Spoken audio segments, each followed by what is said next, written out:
Kent's promotion hopes were severely dented as Glamorgan, after an initial wobble, batted out the last day of their LV County Championship match in Canterbury, where Graham Wagg scored just the second 100 of his first-class career and his first for the Welshman, making a career-best 116 not out. Kent had a good chance of securing the win they so badly needed when they grabbed 2 early wickets on the final morning. In the third over, Jim Allenby got in a muddle and offered Sam Billings a simple catch off Mitch Claydon. Before 2 balls later, Gareth Rees left it too late to take on a single and was run out in spite of the dive by Matt Hunn to go for 81 after adding 8 to his overnight tally. It was just the start Kent wanted. They'd now reduced Glamorgan to 160 for 5, and that put the visitors only 102 runs to the good. But Kent were made to wait for 19 overs for their next success, in which time that lead was advanced by 63 runs, David Lloyd doing the lion's share of the scoring in partnership with Mark Wallace. Lloyd's innings was ended on 41 when he was trapped in front by Ben Harmison, and the home team was still dreaming. Enter Wagg, who, to start with, would have had survival on his mind, although he rarely missed out on any opportunity to score.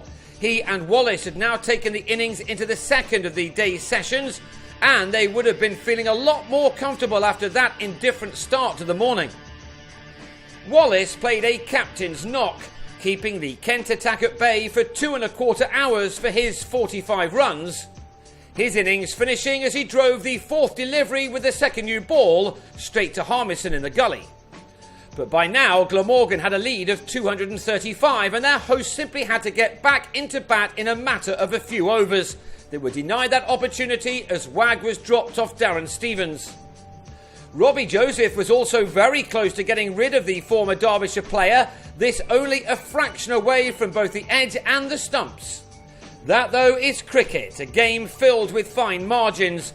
Rather than racing through the tail, Kent were made to wait as Dean Koska and Wagg saw out 14 overs together in adding 50 more runs, and a draw was now the only possible result just past halfway through the day, Wagg completing his 50 off 100 balls.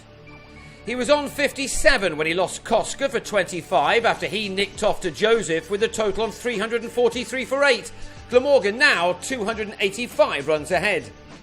So all that was left really was to see how far Wagg could take his knock.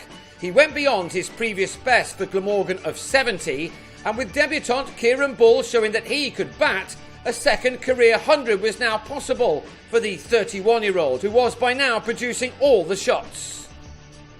This 6 off Brendan Nash took him into the 80s, and another maximum in Nash's next over carried him to his ton.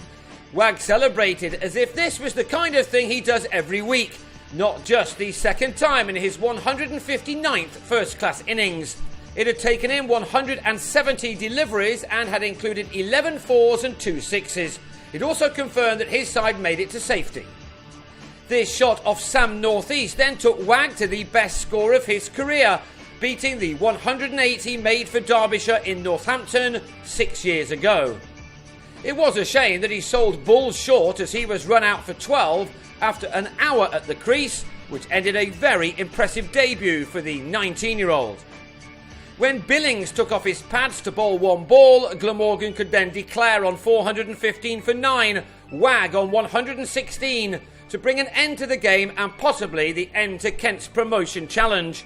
The 11 points they took from this game leaves them 54 behind second place Hampshire with a game in hand. Glamorgan claims 9 points, which leaves them well clear of bottom club Leicestershire.